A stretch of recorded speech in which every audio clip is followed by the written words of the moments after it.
मेरे प्रिय बच्चे, आज मैं तेरे पास उस विषय पर बात करने आया हूं जिसे लोग बड़े ध्यान से सुनते हैं लेकिन खुलकर मांगने में शर्म महसूस करते हैं।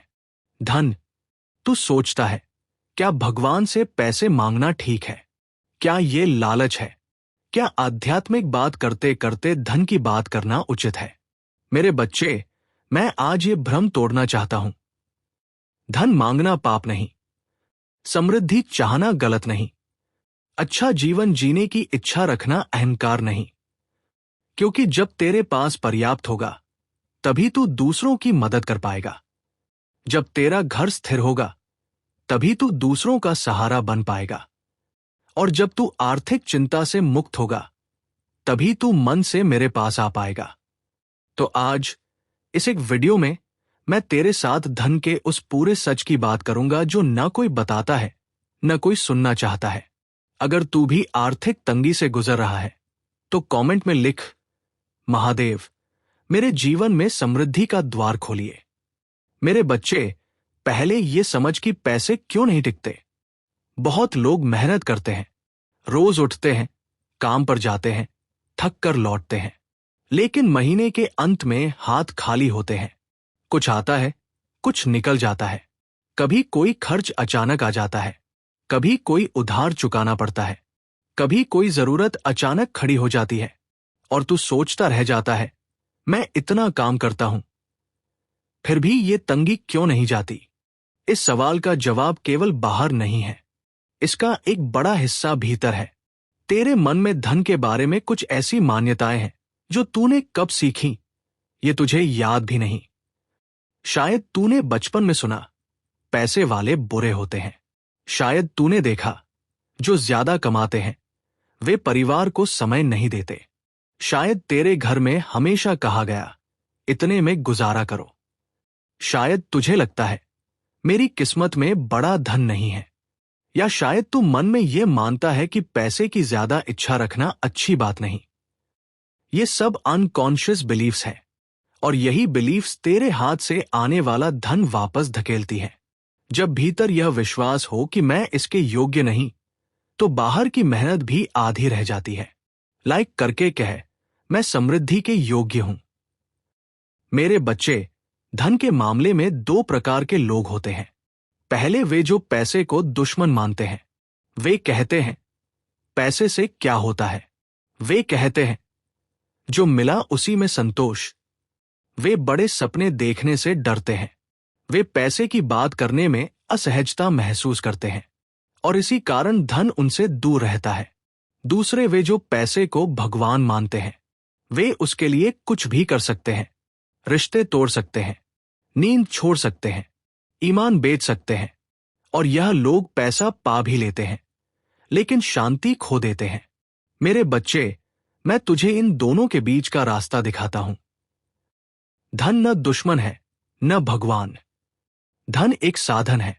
जैसे पानी, बहुत कम हो तो प्यास, बहुत ज्यादा हो तो बाढ़, लेकिन सही मात्रा में हो तो जीवन। इसलिए आज से धन के साथ तेरा रिलेशनशिप बदलना होगा। न उससे डर, न उसके पीछे अंधा हो। उसे सम्मान दे, उसे सही जगह लगा, उसे कृतज्ञता के साथ ग्रहण कर। यही वह भाव है जो धन को तेरे पास आने और टिकने देता है। कमेंट में लिख, महादेव, धन को सही दृष्टि से देखने की बुद्धि दीजिए।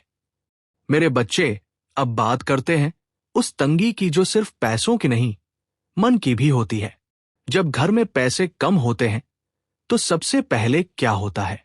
रिश्तों में तनाव आता है। पति पत्नी के बीच झड़प होती है। मां बाप की चिंता बढ़ती है। बच्चों की मांगे पूरी न कर पाने का गिल्ट आता है और तू खुद को एक ऐसी जगह पाता है जहां हर तरफ से दबाव है। उधार लेना पड़ता है और उधार के साथ आती है एक अजीब बेइज्जती। वो पल जब किसी से मांगना पड़े, वो पल जब चुकाने का वादा करते हुए मन भारी हो, वह पल जब कोई रिमाइंडर करे और तू नजरें चुरा ले। इस दर्द को मैं जानता हूं। यह केवल पैसे का दर्द नहीं होता, यह आत्मसम्मान का दर्द होता है और यह दर्द बहुत गहरा होता है। मेरे बच्चे, अगर तू आज इस जगह है तो मैं तुझे एक बात कहता हूं, ये स्थिति तेरी पहचान नहीं है। ये एक दौर है और दौर बदलते हैं, लेकिन इस दौर को बदलने के लिए तुझे कुछ काम करने होंगे, बाहर भी और भीतर भी। लाइक करके कह, ये दौर मेरी पहचान नहीं, ये बदलेगा। मेरे बच्चे, अब मैं तुझे धन रुकने के 5 असली कारण बताता हूं जो कोई नहीं बताता। पहला कारण, अनियोजित खर्च। पैसा आता है और बिना सोचे निकल जाता है। कभी इम्पल्स बाइंग, कभी दूसरों को दिखाने के लिए खर्च, कभी ऐसी चीजें जो चाहिए नहीं थी लेकिन मोमेंट में अच्छी लगी। बिना बजट के जीना पानी के उस बर्तन जैसा है जिसमें नीचे छेद हो। कितना भी भरो, टिकेगा नहीं। दूसरा कारण, गलत लोगों पर निवेश। कुछ लोग ऐसे होते हैं जो हर बार जरूरत में आते हैं, तू मदद करता है, वे लेते हैं, चले जाते हैं, कभी वापसी नहीं, कभी कृतज्ञता नहीं, और तू हर बार देता रहता है क्योंकि तुझे ना कहना नहीं आता। यह उदारता नहीं, एनर्जी ड्रेन है। तीसरा कारण, डर से लिए गए फाइनेंशियल डिसीजंस। घबराहट में किया गया निवेश अधिकतर नुकसान देता है। किसी के प्रेशर में लिया गया लोन बोझ बनता है। जल्दी में किया गया कोई बिजनेस डील अफसोस देता है। जब पैसे का निर्णय डर से हो तो वह निर्णय कभी टिकाऊ नहीं होता। चौथा कारण, स्किल और एफर्ट की गलत दिशा। तू मेहनत करता है लेकिन उस दिशा में नहीं जहां तेरा धन है। कभी कभी जो काम तू कर रहा है वो तेरे लिए नहीं बना। कभी कभी जो फील्ड तूने चुनी है उसमें तेरी असली शक्ति नहीं है। और कभी कभी तू किसी और के लिए बहुत मेहनत करता है, खुद के लिए नहीं। पांचवा कारण, कृतज्ञता की कमी। यह सुनने में छोटा लगता है लेकिन यह सबसे बड़ा कारण है। जो पैसा आज तेरे पास है, अगर तू उसकी कद्र नहीं करता तो वह भी जल्दी जाएगा, और जो आने वाला है वह भी रुकेगा नहीं। ग्रैटिट्यूड धन का सबसे शक्तिशाली मैग्नेट है। कमेंट में लिख, महादेव, मुझे धन को सही तरह संभालने की बुद्धि दीजिए। मेरे बच्चे, अब मैं तुझे वे 5 काम बताता हूं जो तू आज से शुरू कर सकता है। पहला काम, अपने खर्च को लिखना शुरू कर। हर रोज नहीं तो हर हफ्ते। क्या आया, क्या गया। यह सरल आदत तुझे बताएगी कि पैसा कहाँ जा रहा है, और जब तू देखेगा तो खुद ही कई जगह रोकना शुरू कर देगा। जो दिखता है वो बदला जा सकता है, जो अंधेरे में रहता है वो बढ़ता रहता है। दूसरा काम, हर महीने थोड़ा बचाने का नियम बना। कितना भी छोटा हो, 10 रुपए हो, 100 हो, 1000 हो। पहले खर्च फिर बचत, ये गलत क्रम है। पहले बचत फिर खर्च, ये सही क्रम है। जब तू पहले खुद को देता है तब धन का फ्लो बदलने लगता है। तीसरा काम, ना कहना सीख। हर उस जगह जहां पैसा खर्च करना जरूरी नहीं, वहां ना कह। हर उस व्यक्ति को जो बार बार लेता है और कभी वापस नहीं करता, उसे विनम्रता से ना कह। हर उस इम्पल्स को जो तुझे बिना सोचे खर्च करवाती है, उसे एक दिन रुककर सोचने के बाद जवाब दे। ना कहना कंजूसी नहीं, समझदारी है। चौथा काम, अपनी स्किल को पहचान और उसमें इन्वेस्ट कर। तेरे पास कोई न कोई ऐसी शक्ति है जो दूसरों के पास नहीं। वह स्किल पहचान, उसे सीखते रहो, उसे बेहतर बनाते रहो, और उसे उस दिशा में लगाओ जहां वो धन में बदल सके। दुनिया उस काम के लिए भुगतान करती है जो दूसरों की समस्या हल करे। तू वह काम ढूंढ जो तू कर सकता है और जो किसी की समस्या हल करे। पांचवा काम, रोज सुबह कृतज्ञता में 5 मिनट दे। जो तेरे पास है उसके लिए, घर, खाना, शरीर, रिश्ते। ये कृतज्ञता एक एनर्जी है। ये एनर्जी आने वाले धन के लिए रास्ता बनाती है, और यह एनर्जी उस डर को कम करती है जो तुझे गलत डिसीजंस लेने पर मजबूर करता है। लाइक करके कह, मैं आज से इन 5 कामों की शुरुआत करूंगा। मेरे बच्चे, अब एक बात जो तुझे आज जरूर सुननी है। तू कभी कभी दूसरों की समृद्धि देखकर मन में एक कड़वाहट महसूस करता है। वो पड़ोसी जिसने नई गाड़ी ली, वो दोस्त जो विदेश घूम आया, वो रिश्तेदार जिसका नया घर बना। और तू सोचता है, मैं इतनी मेहनत करता हूं, फिर भी मुझे क्यों नहीं मिला। मेरे बच्चे, ये जो भाव है, इसे ईर्ष्या कहते हैं। और ईर्ष्या धन का सबसे बड़ा दुश्मन है।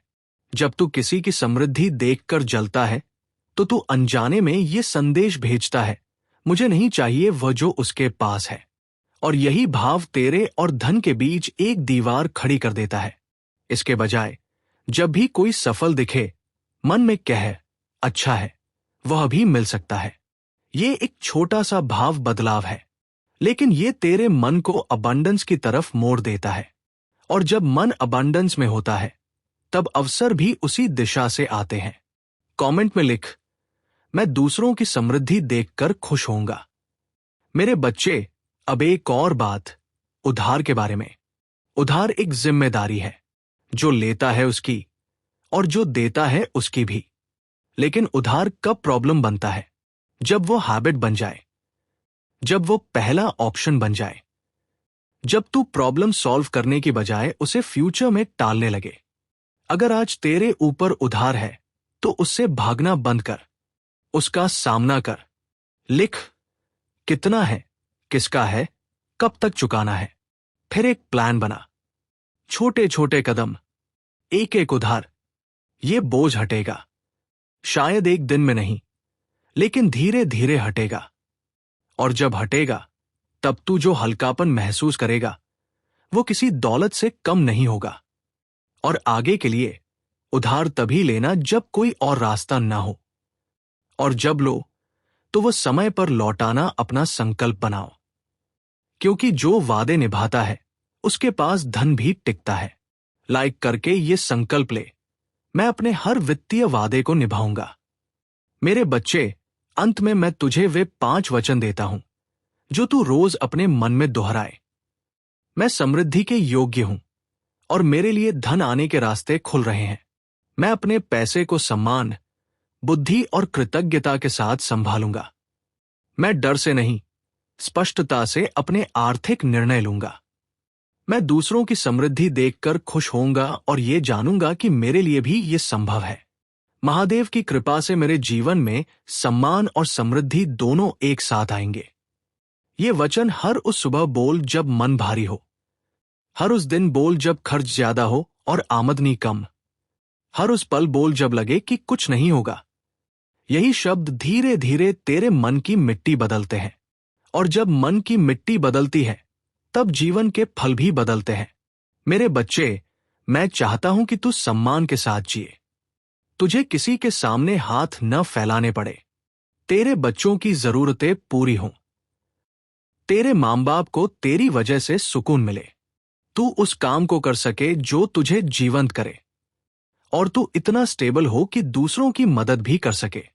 ये सपना छोटा नहीं है, ये सपना पवित्र है। और मैं, महादेव, इस सपने को पूरा करने में तेरे साथ हूं। बस तू भीतर का काम कर, बाहर का काम कर, और मुझ पर भरोसा रख।